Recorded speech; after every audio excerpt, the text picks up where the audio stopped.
How are you? I'm doing good, sir. How you doing? I am well. Firstly, thank you very much for giving me opportunity to interview you for my podcast. Sure. I've gone through your profile. I can see you are doing great work. So I thought to tell about your work to my audience. That would be very nice. So before that, can you please introduce yourself to my audience? Sure. My name is Bill Kenney, and we help international business to business and business to government companies expand in the U.S. So you're from? So our business is based in Newport, Rhode Island, in the U.S., but my wife and I live on a sailboat. You may be able to see from my background. It's an unusual background. So we live on a sailboat and we move. We're currently in Nantucket out on Cape Cod in Massachusetts. So can you please tell about more about your business? Sure. Yeah. So our business is all about helping companies improve revenue in the U.S. So our some of our customers, probably about half, are early stage, and so they're concerned with getting traction. So getting first customers and beginning to expand in the U.S. And then the other half of our customers are more mature, so we help them scale. So, in other words, how do they grow quickly from kind of that early beginning to expanding at a high speed? So, our expertise is really about in-person marketing. So we do help our clients with trade shows and events and a lot of strategic introductions. So what size of the businesses that you help for? Yeah, it really varies a bit between what might be early stage for US entry. So a company that's doing 5 or 10 million, all the way up to companies that are doing hundreds of millions of dollars in revenue. So when you started this and what's your motivation? Yeah, it's a great question. So to when we started this, I had had several years as an entrepreneur exhibiting at trade shows and having that experience myself. And then I actually ran some trade shows for a few years. And I guess my observation was is that most people are really challenged to get all of the benefits from a trade show. And in other words, they probably more than often under realize the amount of opportunity that's there. And so they may meet people, they may make contacts, but most of the people they meet are not prospects. And so we've developed many techniques that help our clients find their prospects in any trade show. So for us, a prospect is a very specific contact, and it's somebody that has a need, they have money, and they're urgent for what you supply. And so our methodology very much helps reveal within a large event the small subset of people who are prospects for our clients. That's really our expertise. So what are your achievements from the day you started this company? Yeah, no, we've grown. We've been in business now, specifically helping international companies for 13 years. And so we've worked with many, many companies, hundreds of companies, and you know, most of them succeed in their U.S. expansion, and much higher than the normal percentage. The U.S. is difficult, and I think a lot of companies don't understand how complex it is. Obviously, India is very large. The U.S. Is geographically large, but it's also very diverse in terms of the customer type, and we see probably companies that in general that are coming in really struggle in terms of their entry, and so our expertise is really helping companies not just kind of get the revenue side right, but really understand the process so that their likelihood of success is much, much higher. So, which businesses? I mean, the businesses belongs to which industries? Yeah, That yeah. you help most. Yeah, that's a good question. So there are four industries that we specialize in. I mean, we certainly go outside of this, but four that are most prevalent. One is technology, two is life science, three energy, and then fourth is defense. Our those are kind of our our most dominant industries, and really it has to do with a more complex sale. So the more complex the sale, the kind of the more we're a good fit for companies, those that are selling to executives and probably selling more to enterprise type companies or governments are really good for us. So 14 years is a big number. So I'm sure you might have helped a lot of countries. So which countries that you help for? Yeah, we've really all over the world. Yeah, so everywhere from Taiwan and Australia and India to the UK and Europe, and a little bit of South America as well. So yeah, kind of all over. We're probably, I would say, we're probably helping more today, more Western European companies would be, from a percent standpoint, that would be the highest. But yeah, I think ultimately it's it really doesn't matter where a company is coming from. Ultimately, if they're looking to fit in the U.S., if they're looking to be successful, we act as, I think, a really good partner and translator to help them kind of go from where they are to being successful in the U.S. So usually what type of questions that they come from? Yeah, and I think that you probably hit the nail on the head, and that's a big difference, I would say, in founders. So you asked about what questions do they come with. So yeah, I'd even preface that by saying, ego is really important, because you wouldn't start a business and you wouldn't expand your business if you didn't have some ego. But I think that your question to me, what I hear is it's important to ask questions, and it's important to be curious and to understand what you don't know. And I think that really is a huge differentiation between, I would say, those that are successful and those that aren't. Those who are successful may not understand what they don't know, but they know that they don't know everything. And so they tend to ask a lot of questions, and often very good questions. And so, I think the kind of the fundamental question is, what's the right go-to-market strategy in the U.S.? It's big. There's a lot of market opportunity. The geography is difficult. It's a competitive market. And so asking kind of starting maybe with a broad general question about what's the best sort of go-to-market plan or strategy that will help us give us the best likelihood of success. So coming from different countries and trying to start business in US for the expansion. So coming with different experiences and US is a different country compared to what they have experienced in their country. So that transformation, like what those challenges, in that. Yeah, the number one, and it could be if you were going to give a top three, it could be all three.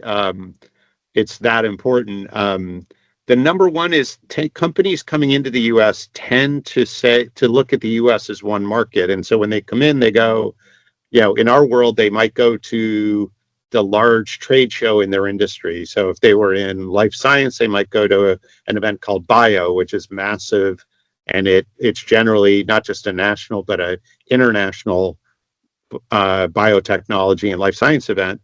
Um, and so they're going to meet people from all over the country and actually probably some from all over the world, which sounds great. It sounds really good, lots of opportunity. But that is a real challenge because the if you think of what the company should be aiming for, say 12 or 24 months from now, is to be able to hire their first American, right? So the idea that you need a repeatable system, so that someone else besides the founder can go and begin selling. And so if you go to this national event and you have potentially customers or prospects from not just a geographically diverse region and very far, sort of far away, but you're also going to have people from a variety of industries or sub-industries within life science that might be your prospects. And so, if you think of sort of every industry that you might sell to as a language, and so it's easy for the founder. The founder, has had years and years and years to learn those languages, and so they can easily communicate and to a variety of audiences and diverse audiences. The challenge is when you go to hire your first American, is they very likely don't speak many languages, and so you bring someone in and you're selling now into 10 different industries or sub-industries within life science, and that American you hire speaks one language, and and you need for them to be productive. You need for them to learn quickly and be successful, and so you want to really create the most simple system for that person to walk into. And I think the other part of it is that whatever you're selling, the first sale is always hard, and the only way that second sale gets easier is if there's some relationship or proximity between that first sale and the second. So if you sell, let's say, for example, we were talking about life science. If you're selling to, let's say, medical device companies or to radiology clinics, then when you have that story of why that first medical device company or that first radiology clinic bought from you, and you learn all the lessons and you tailor your marketing for that sale and your proposal for that sale, it's so much easier. Sales are never easy, but it's so much easier to go in and talk to that second radiology clinic and have a much better story, and to be able to hear their objections much better and to have better responses and all of those things. Whereas if you go to the next sub industry, you have to learn it all over again, and it's not very efficient. So what we find, it's much better to both pick a geography within the US and also pick a sub industry to focus in, and that way each you can get 5 or 10 or 20 clients or customers in a small region, and then you hire somebody and they can train and learn and develop their skills very efficiently, and then they can go and open up the town or the city or the region next door and have very good examples to be able to expand quickly. So maybe you start in Boston and you get 5 or 10 or 15 or 20 customers, and then you go to New York. It's a short distance away. It's easy, but it becomes very replicable. And once you have that first American successful, then you can hire many. But it's the hard part is getting through that process of both getting the first customers on board and then getting that first American so they can be successful. And then again, it's never easy, but it becomes much easier and much more like a repeatable process from there. Does that make sense? Yeah, totally understood. Yeah, good. So coming from different backgrounds and coming with completely different experiences in their countries and trying to establish their brand in United States. United States have different states and different laws in different parts of the country. So how you help them to establish their business in states? Yeah, I mean, we're not a site selection company, so our expertise is not necessarily picking where to start, although we can help in that conversation. And I think, for companies coming in, they want to consider, certainly where there's a density of their ideal prospects, where their customers are. So if they're in financial technology, let's say, for example, fintech, New York, Atlanta are kind of the big hubs in the US for those for that industry. And then there are other places that are also good, but New York and Atlanta typically are sort of number one and two. And if they're in another industry, they might look at another region, but probably they're going to look at where are my customers. They should probably also look at, and not enough companies look at, how easy is it to support this region. So, for example, are there direct flights? How many time zones between this new city and our home office? How easy is it to access? Will it be easy to hire people here? And will I want to visit here? Is it a place that I can build a good network, and maybe whether I move here or at least am here part time, is it a place I want to be? And so I think there's a variety of things, but I think, I would suggest that where your customers are and the ease of access, so direct flights from your home or your home office, and the number of time zones, those are probably should be somewhere in the top 5 of the things you're thinking about in terms of your access. And again, everybody's going to have different rationale for what areas they might select, but I think those are kind of the top items. And time zones become really important because the thing that I think a lot of people don't realize is usually if a company is going to be successful and they come into the US, within about 3 years, the US company is larger than the company is everywhere else, which is a crazy thing to say, and it seems unbelievable, but we see it happen more often than not. And so then you suddenly have the tail wagging the dog, right? The home office is no longer the big office, which can be, I mean, there can be some political or some internal challenges with that, right? The home office that's maybe been around for 5 or 10 or 20 years now is almost subsidiary to the U.S. office, which is growing quickly, and so that it kind of goes. The U.S. office kind of goes from being a small baby, an infant that sort of needs some care and love and attention, to actually being a teenager that's consuming and getting into trouble and learning quickly and developing quickly to being very mature. So and you can go through those stages very quickly here just because of the market size and opportunity.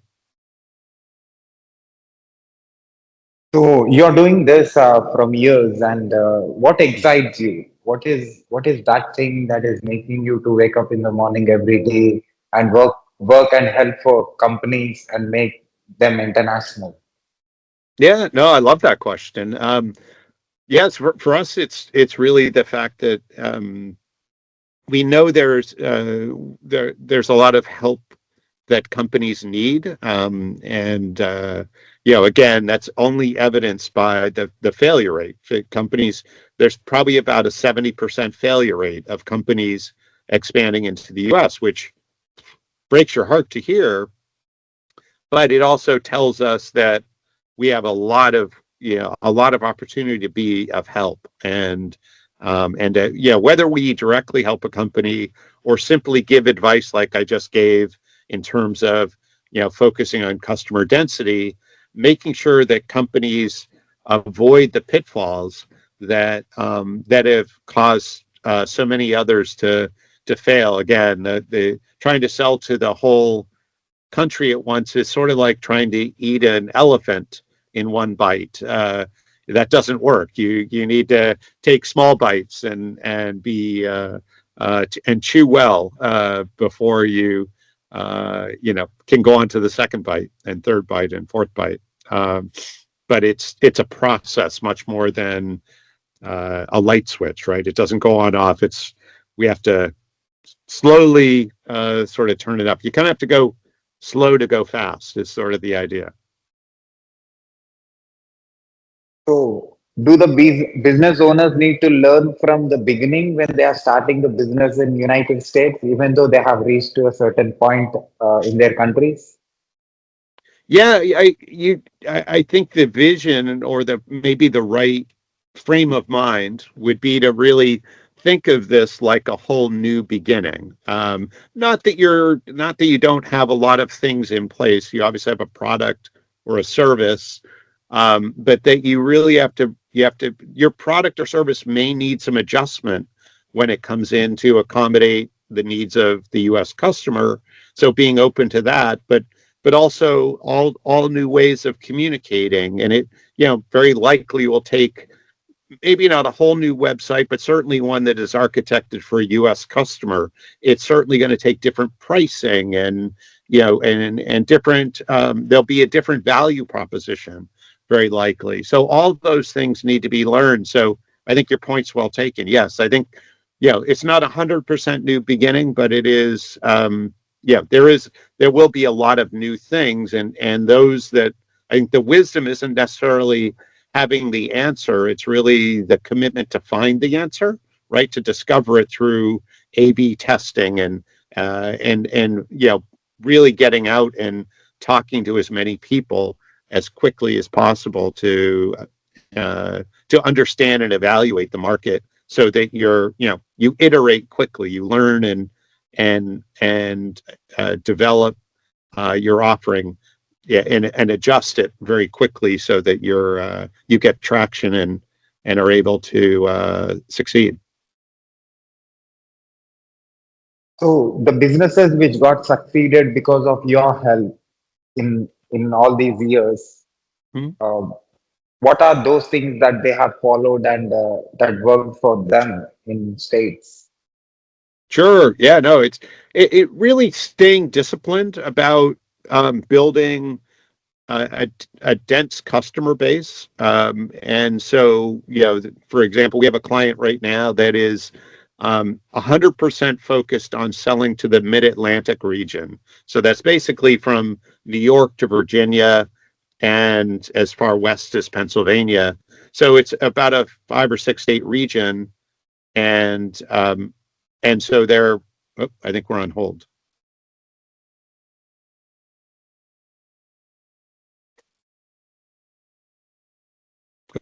Did I lose you? Yeah, we are connected. Yeah, Okay. yeah. Yeah. So what I was saying is, the companies coming in that are successful that we're working with, and probably we have a good example right now of a company we're working with who is staying very disciplined in terms of only focusing on prospects in the Mid-Atlantic region. So that's from New York to Virginia and to Pennsylvania, sort of the kind of in that sort of area. And it's a 5 or so state region, and they're also targeting one specific buyer persona, so one specific customer type. And so the founder is actually going to be moving over in the next few months. So they're actually locating a place where they'll live. And so he'll be driving sales from here. So for us, the big three keys are, focusing on customer density. So making sure you're prospecting in a very dense local area, And until you build a good number of customers that allow you to hire that first American. Second is to have founder-led sales at first, because the founder has so much information and knowledge. They can help adapt the process and adapt what both the offering or the product or service and the messaging much quicker. And then finally, having an agile approach to marketing. So the ability to very easily adjust how you market. So it might be what sell sheets you have or what's on the website or any of those things. It should be an agile process. And it may be that the technology is agile, but it also may be that the team is agile. In other words, it's very likely that the marketing is controlled at the home office, so that the home office needs to be ready to adjust, any of the marketing communication, within hours, not weeks. And so that as, a proposal needs to go out, or, the website needs to be altered, it can be done super quickly. And because the learning will be really quick, as we're going out to customers, we'll get feedback. As we're going to events, we'll A/B test ideas, and so we want to be able to really quickly adjust to optimize the results we're getting. So there may be company CEOs and founders who will be watching and hearing this conversation from anywhere on this planet. So they may be having this question uh, coming from east part of the planet or west part. I mean, north side of the planet or south side of the planet. Like how different it is, for different uh, zones like east, west, north, south on the planet coming to enter the Western country states. Right.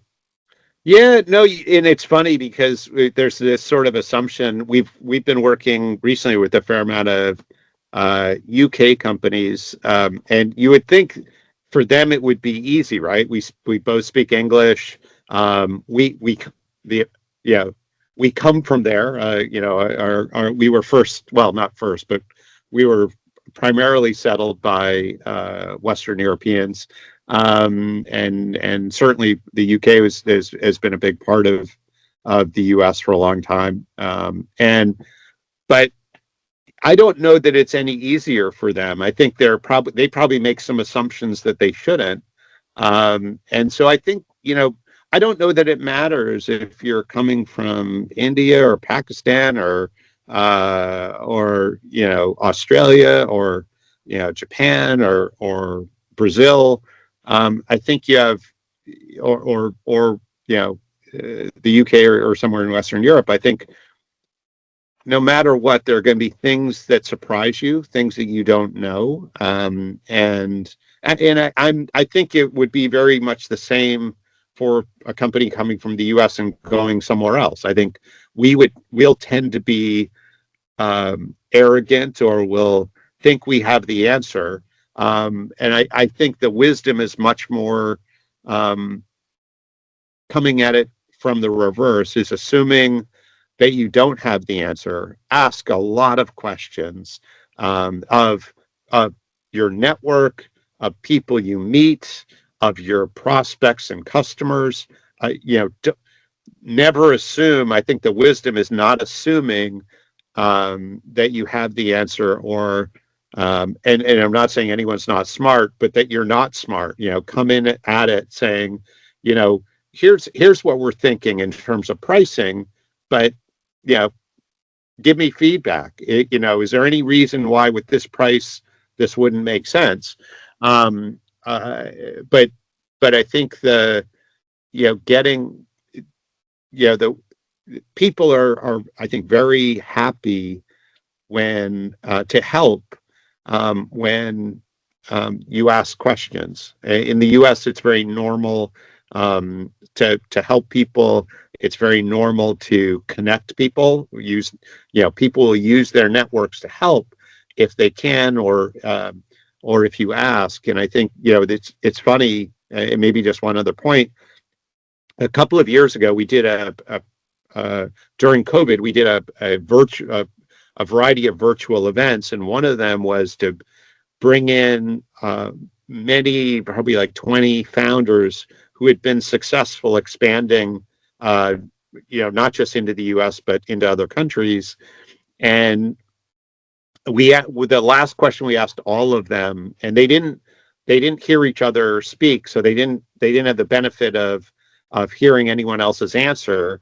But the last question we asked them was, what's the number one thing that helped you be successful in expanding internationally?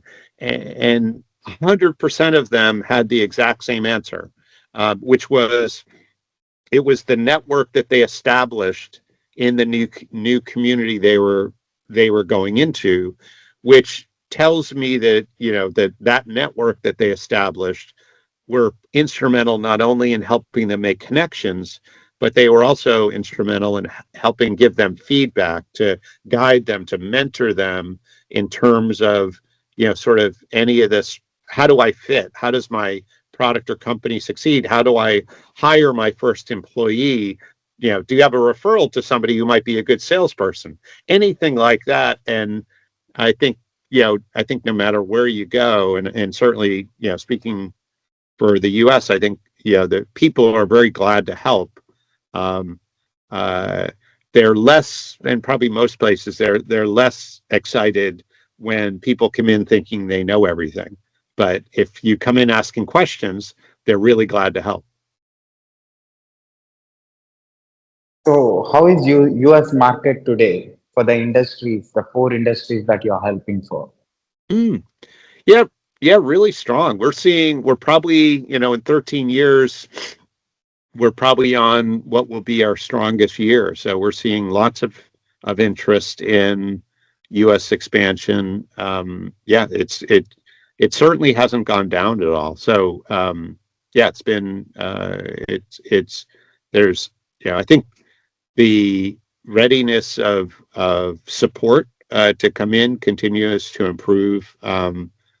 Sort of year over year. So yeah, I think there continues to be lots of good interest. So in all four of those industries. So, coming from different parts of the world and trying to create their brand in states uh, without information, without knowledge, so without having network. Mm. So, how you help them to create network and help them to get the customers for their product or services? Yeah, absolutely. The first thing begins with, who are we targeting? And so, depending on the client, some clients sell directly, and some clients sell through partners, and then there are others that sell through a combination, some direct and some partners. So first, it's really about defining, if they're selling direct, what does that customer look like? What industry, what role or title is that person in? What's their biggest pain? What keeps them awake at night? And then if it's a partner, what's a good partner look like? What industry are they in? Who within the organization is usually good to work with? And then we develop a plan from there in terms of, how do we get in front of those people? So what events are they at? If you think of it a bit like fishing. So I mentioned I'm on a sailboat. So I'll share a marine metaphor. So think of it like, you're going fishing, and before somebody goes fishing, they usually ask, and they may not even think about it, but they ask three basic questions. The first is, what do I want to catch? Which sounds simple, but there are 34,000 species of fish, and there are hundreds, in many cases, hundreds of subspecies. So what sounds like a simple question isn't necessarily simple. And so you really want to make a decision of the type of fish you want to catch by subspecies, because each subspecies has certain habits and likes and dislikes, and sort of wants and locations and all that.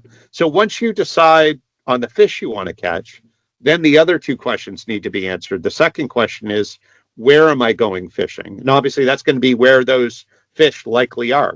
You'll have a hypothesis.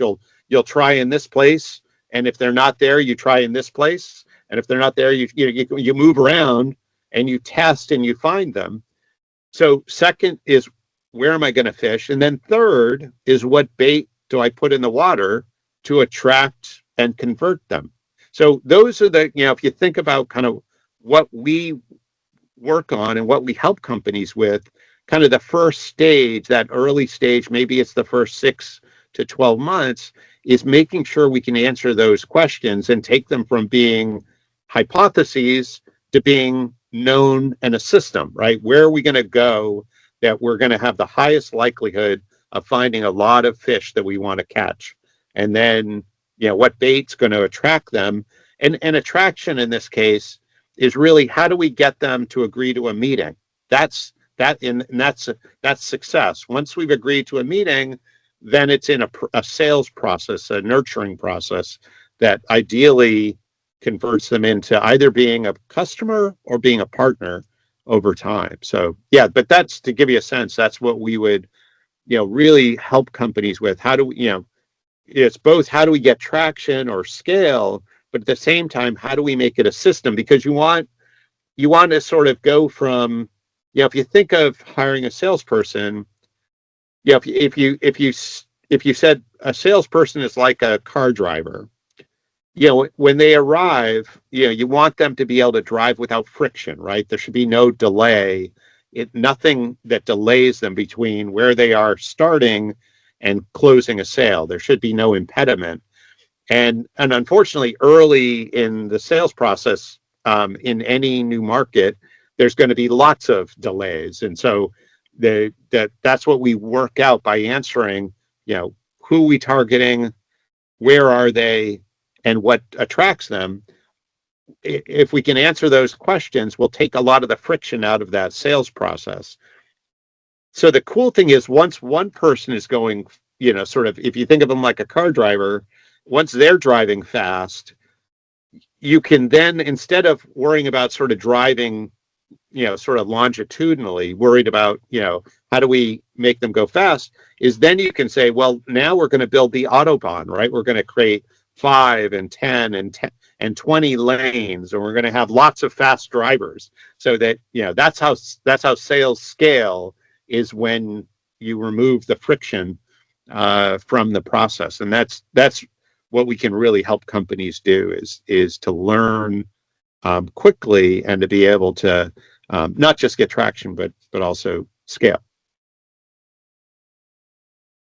So what do you say about time and the budget for the founders for watching this, when they want to invest it in states, the time and the budget? Sure. Yeah, no, I think you're looking at, you're probably looking at somewhere in the neighborhood of that first stage, what we call phase 0 of founder-led sales. You should probably plan on that being at least 6 months, and more, probably as much as 18 months. It really depends on the market adoption, the commitment, all those types of things. And sort of after 18 months, you may be able to hire somebody who can be successful selling. And so if you have a local and regional strategy, the budget becomes much more modest, right? If you have a national strategy and you're going to trade shows, you're talking about like tens of thousands of dollars per event. If you have a local and regional strategy, you're talking about hundreds of dollars per event. So a lot different cost. So you'd want to have, you probably want to be looking at, somewhere probably between $5,000 and $10,000 a month minimum to be able to market successfully in the U.S. And I would say, with that local and regional strategy, obviously that can grow fairly quickly. If you want to add many modes of marketing, or you want to add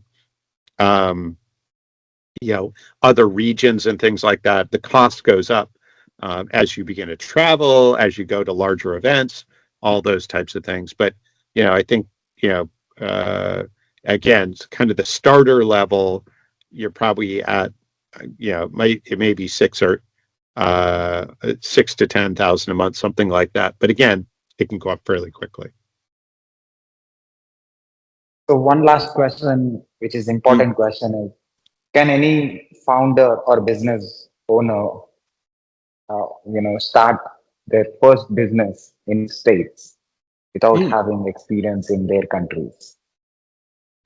Yeah, yeah, absolutely. I mean, it's done every day. So the usual philosophy is that you either enter the US early or you enter the US late. And I'm not sure that it's terrible to enter in the middle, but the idea of early is, if you started in another market, that, we see this in some cases, companies, sort of not necessarily closing, but de-emphasizing that original market and pretty much moving to the US. Um, uh, in that, the very, very early stage, so that they're focused and they're not too uh, distributed. And then coming late, once a company is more mature and they have a bigger infrastructure, and you can bring one of the founders out of the day-to-day operations to kind of run the US.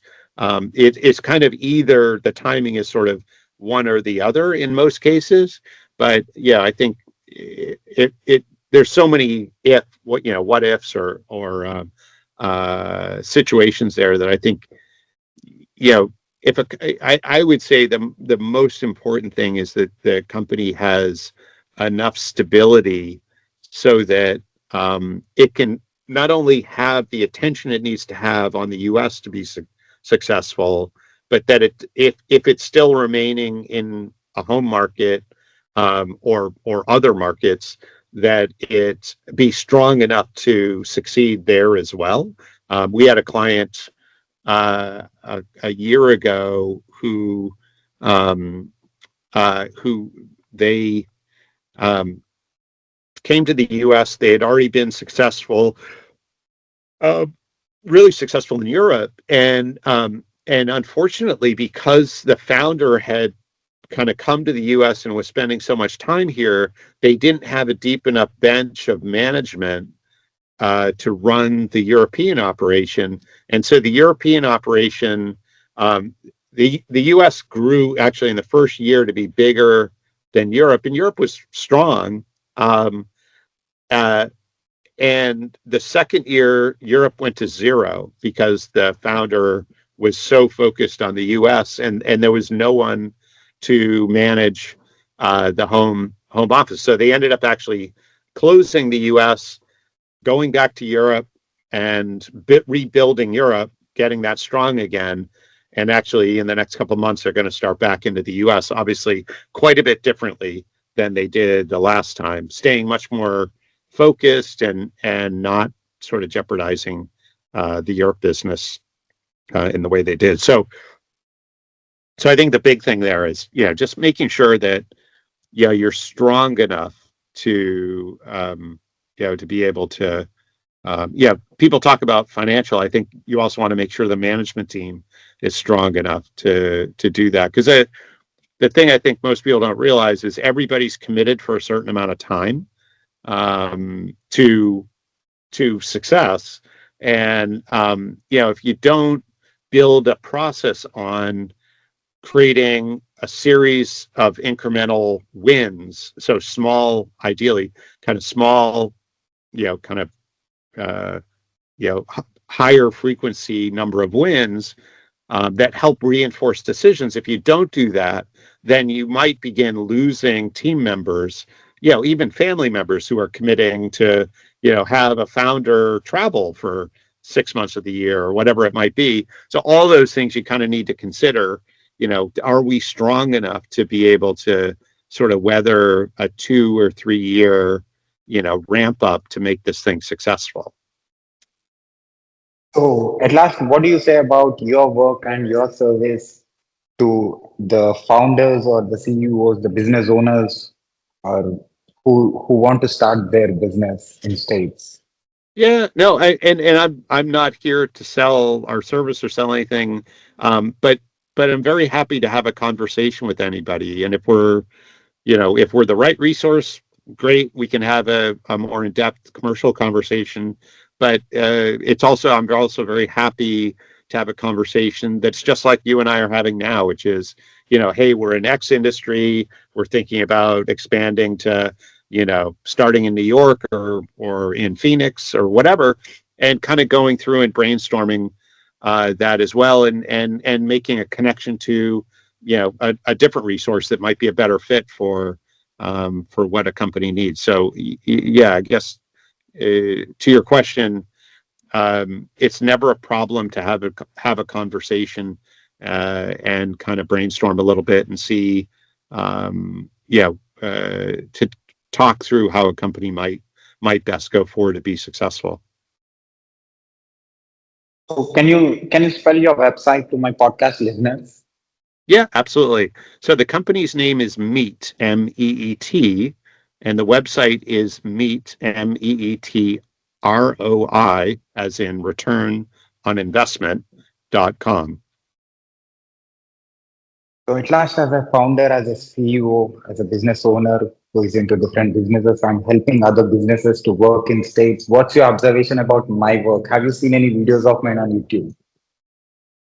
I apologize. I have not seen your videos, but your outreach was fantastic. And no, I really appreciate what you're doing. And certainly I saw some of the people that you have interviewed, and that was very impressive. So I actually done masters in software engineering, also bachelors in computer science and engineering. Right now, I'm working as a DevOps engineer for a London company from India. And apart from that, I'm interviewing experts and company owners and business owners who belongs to different industries and who belongs to different countries. Through my podcast, more than 860 interviews I have done in last 5 years. So understanding their businesses and what product and what service that they are creating and that they are serving in their countries. Apart from that, my domain is particularly technology. My background is technology.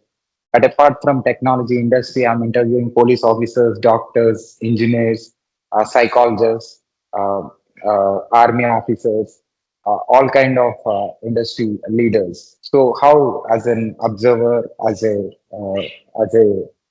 as an observer, what's your observation? How this experience collectively is going to helpful for me personally in my future?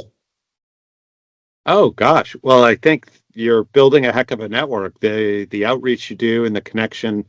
Yeah, no, I think that's it's very meaningful, and you're very curious, which I think is a great attribute. So my congratulations, and yeah, my encouragement to keep going. Can I put this clip on my podcast with your permission? Absolutely. Yeah, please. I'd be honored. Thank you, sir. Thank you again for your time and telling about your work and answering to some of my questions. No, my pleasure, Sia. And certainly anything I can do to help, let me know. So, thank you. Take All right. care. All right. Bye now. Bye.